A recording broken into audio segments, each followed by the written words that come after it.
Hey family, welcome to my channel Stocking Bulls and let's start today's analysis. So now come on the Nifty 50 chart straight away. I just want to show you something. So right now हम देख सकते हैं yesterday हमने कुछ levels draw किए थे for the Nifty 50 specifically. ठीक है ना? So the thing is that कि जो levels हमने draw किए थे आज देखते हैं कि वो levels ने काम सही से किया है या नहीं। और yesterday जो हमने levels draw किए थे वो भी हमने 5 मिनट्स टाइम फ्रेम पे ही ड्रॉ किए थे। यहाँ पे आप देख सकते हो वन डे का टाइम फ्रेम भी दिखा देता हूँ। सो बेसिकली आज जो क्लोज मिला है वो कहाँ पे मिला है, वो क्लोज मिला है 18,300। सही है, fine. So now come on the 5 minutes chart, क्या हुआ। सो आज सबसे पहले उसने ओपन कहाँ पे किया, सो उसने ओपन किया एक gap down opening which is 18,389, but I was knowing that this will not sustain at all. The reason behind that is very simple कि ये सस्टेन नहीं कर पाएगा, वो मुझे इसलिए पता था क्योंकि आप अगर निफ्टी की मूवमेंट देखोगे फ्रॉम लास्ट 1 और 2 डेज, सब क्लियरली देख सकते हो कि उसने ऊपर जाने का ट्राई किया है बट रेजिस्टेंस उसको मिल रहा है। दूसरे दिन भी उसने ट्राई किया बट यस ऊपर नहीं जा पाया।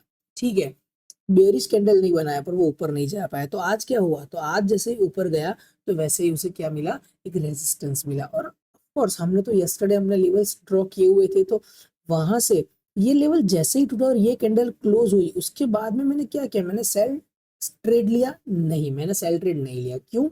The reason behind that is very simple कि जब भी कोई भी मार्केट टूटता है ना, जब भी आप देखोगे कभी भी मार्केट ऐसे ऐसे ऐसे ऐसे ऐसे ऐसे डायरेक्टली नीचे नहीं आएगा।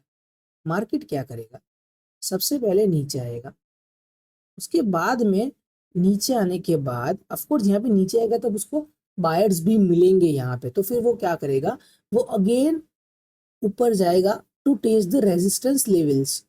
तो इसने यहाँ पे क्या किया, एक रेजिस्टेंस लेवल को टेस्ट किया और दिस वाज द फेज। यहाँ पे हम एक सेल ट्रेड बना सकते थे और उसका स्टॉप लॉस क्या रखेंगे। ऑफ कोर्स ये स्टॉप लॉस तो बहुत बड़ा हो जाएगा but we can just keep 25 to 30 points from here. ठीक है ना। और उसके बाद में आपने देखा है क्लियरली कि वो नीचे गया है और आपने कुछ ना कुछ छोटा मोटा प्रॉफिट ऑफ कोर्स अर्न कर सकते हो विद दैट। ठीक है, सो नाउ ये आपको क्लियर हो गया। अब हम क्या करते हैं, ये हम सब निकालते हैं। ठीक है,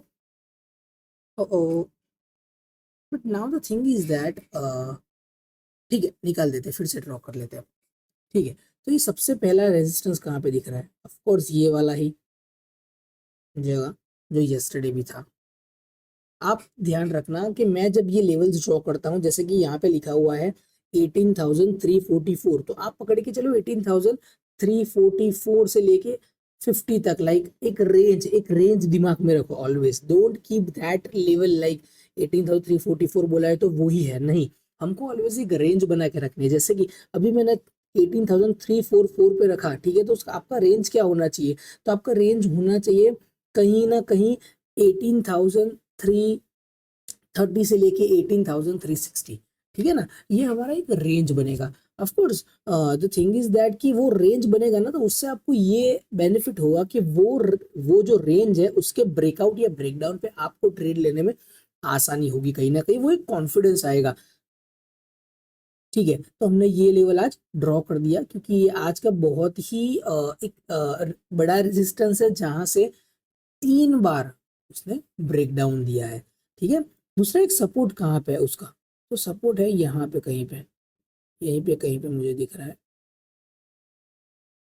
ठीक है, सो ये वाला लेवल है, यहाँ पे आप देखो, यहाँ से उसने ब्रेक डाउन दिया था, उसके बाद में यहाँ से उसने ब्रेक डाउन दिया, then again went up, again break, ऊपर गया, वापस से नीचे आया।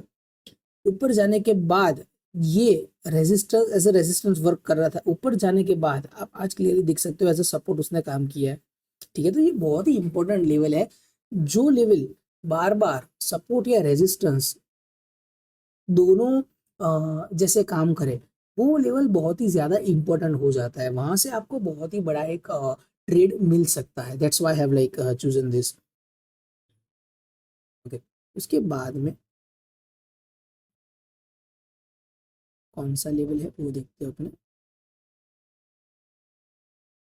उसके बाद में मुझे ये वाला लेवल एक लग रहा है,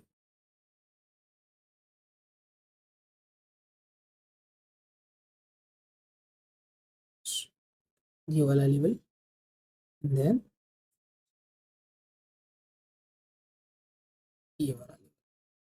सो ये सारे जो लेवल्स है, नाउ यस, नाउ टुमारो क्या हो रहा है, देखो जैसे कि टुमारो अभी उसने ओपन किया 18300 के नीचे, ठीक है, 18300 के नीचे 15 मिनट तक सरवाइव करने के बाद तुरंत ही मैं ट्रेड में चला जाऊंगा। I will not check for any kind of levels, ठीक है, क्योंकि स्ट्रेट अवे मैं समझ लूंगा कि ये सेल ट्रेड है फॉर मी। उसका स्टॉप लॉस और टारगेट क्या रखना है वो that is as per your appetite, और उसके साथ मैंने ये लेवल्स तो दिए हैं, लेवल्स का भी यूज कर सकते हो, but as soon as it is surviving below 18,300 I will go for sell trade, simple. तो ये लेवल्स है कल के लिए फॉर निफ्टी। अब चला जाता है बैंक निफ्टी में, बैंक निफ्टी में क्या हुआ वो भी देख लेते हैं।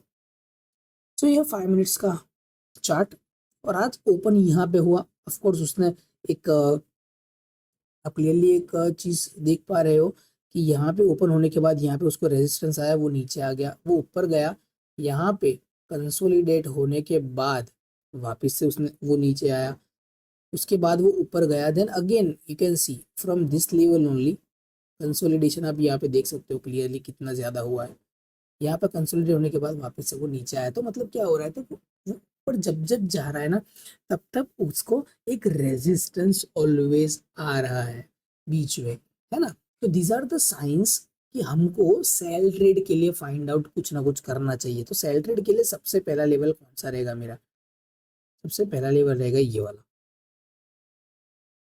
ठीक है, विच इज 43,500।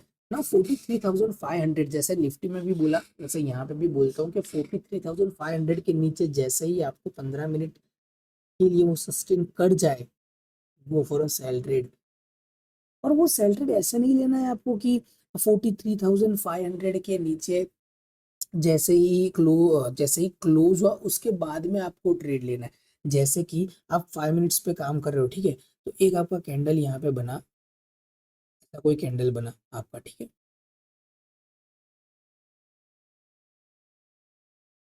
अब समझ लो कि ये कैंडल है 15 मिनट का, आप 5 मिनट्स भी ले सकते हो। तो आपको क्या करना है कि ये जो 15 मिनट का कैंडल है उसका जब ये लो ब्रेक करे ना, तब आपको जाके ट्रेड लेना है, समझ में आया, because that will give you another level of confidence, क्योंकि इसका लो एक रेजिस्टेंस बनेगा और उसके बाद में ये वाला हमारा जो लेवल है वो भी एक रेजिस्टेंस बनेगा।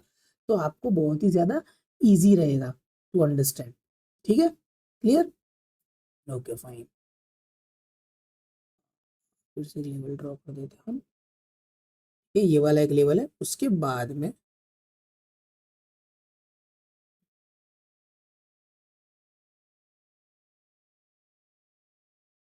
उसके तुरंत नीचे ये वाला जो लेवल है, ये भी इंपॉर्टेंट लेवल है।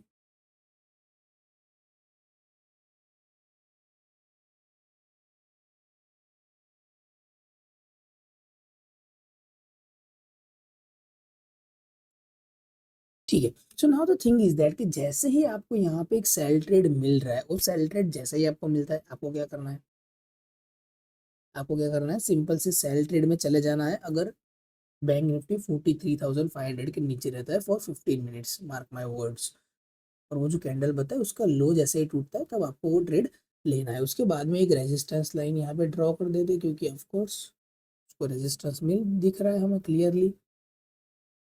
हम चले जाते हैं 5 मिनट्स में, ठीक है, ये वाला लाइन जो है वो एक रेजिस्टेंस लाइन है, जो कि क्लियरली यहाँ पे है,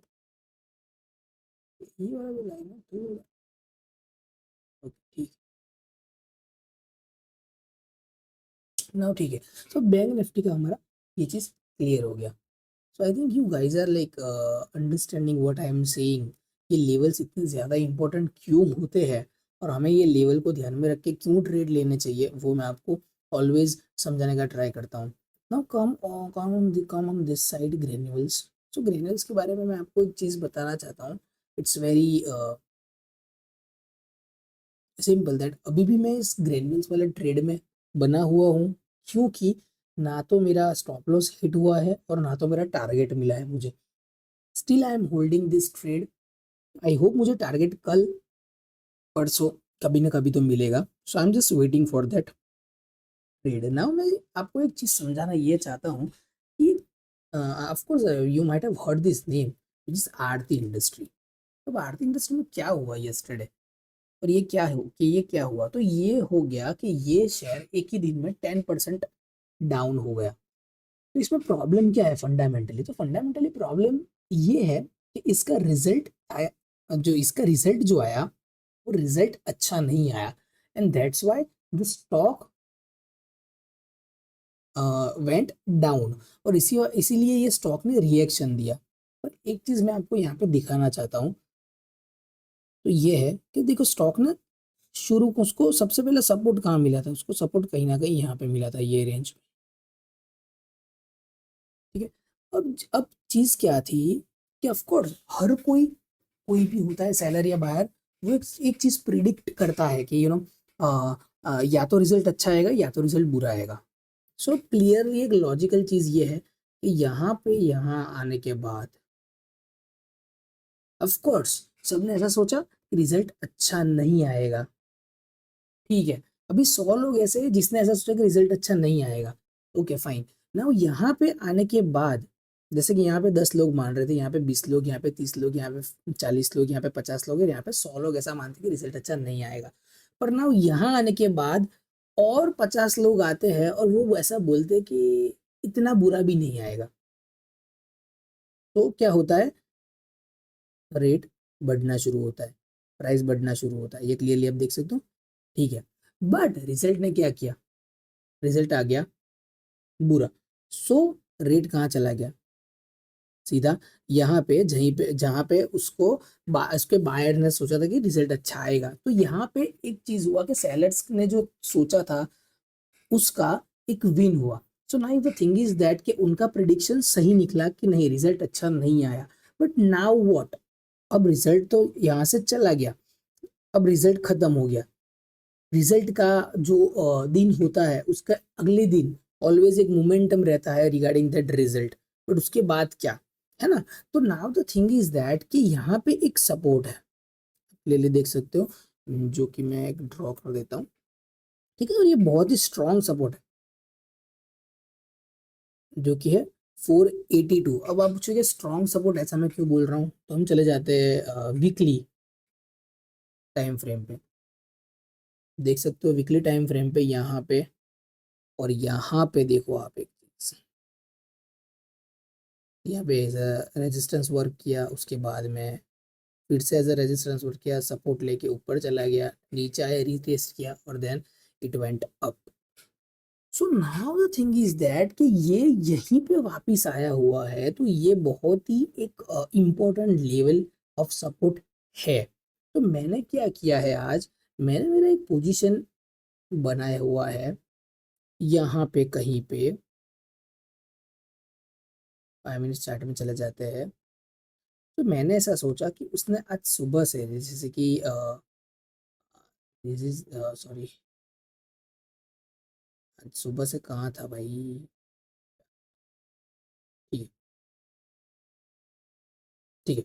सो नाउ द थिंग इज, मैंने ये सोचा कि रिजल्ट बुरा आया, ठीक है, उस दिन वो नीचे चला गया। पर ज्यादातर जो शेयर एक दिन में 10% नीचे जाता है, उसके दूसरे दिन देर आर पॉसिबिलिटीज कि वो वहां से ज्यादा नीचे जाए।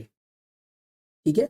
बट उसने क्या किया, उसने ये वाला जो लेवल था उसको उसने रिस्पेक्ट दिया। ठीक है। तो मैंने ऐसा सोचा कि अगर ये वाले लेवल को रिस्पेक्ट दे रहा है, तो उसका मतलब है कि कहीं ना कहीं जो सेलर्स ने, क्योंकि देखो दूसरी एक बात ये भी है कि ये वापस से वही जोन में आ गया जो जोन में सेलर्स उनको उसको देखना चाहते थे। अभी वो यहाँ पे वापस आ गया। So now what, so now next move will be, now sellers will think, now sellers will go out of that position, क्योंकि नाउ उनको मतलब उनको जो चाहिए था वो उनको मिल चुका है। कि अब सेलर्स ऐसा नहीं सोचेंगे कि यहाँ से नीचे जाएगा। क्यों, the reason behind that is very simple कि यहाँ पे ये ऊपर एक बार जा चुका है, उसके बाद में हम सोच सकते हैं कि ये एक रिटेस्ट काइंड ऑफ कैंडल बना हुआ है, रिटेस्ट कर रहा है। और उसके बाद में आज देखो आज क्या किया, आज उसने यहाँ पे एक वेट किया, पॉज कैंडल बनाया हुआ है, ठीक है ना। So now there are possibility कि यहाँ से वो रिवर्स हो जाए। ऑफ कोर्स ये रिवर्स पूरा का पूरा डायरेक्टली ऐसे नहीं होगा, यहाँ से शुरू करते ही, हाँ ओके, सो यहाँ से शुरू होते ही ऐसे डायरेक्टली ऊपर नहीं जाने वाला। ये क्या करेगा पता है, यहाँ से थोड़ा यहाँ पे अभी कंसोलिडेट करेगा, जैसे कि यहाँ पे जैसे कि इसे कंसोलिडेट करेगा, उसके बाद में वो ऊपर जाएगा, थोड़ा नीचे आएगा, वापिस से ऊपर जाएगा, थोड़ा नीचे आएगा, देन ऊपर जाएगा, ऐसे चलेगा, ठीक है ना।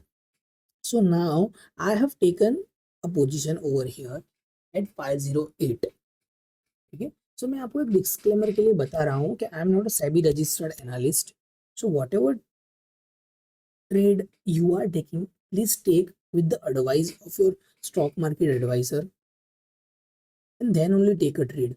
Okay, so now I think today we have covered Nifty 50, Bank Nifty, Granules and Aarti Industries.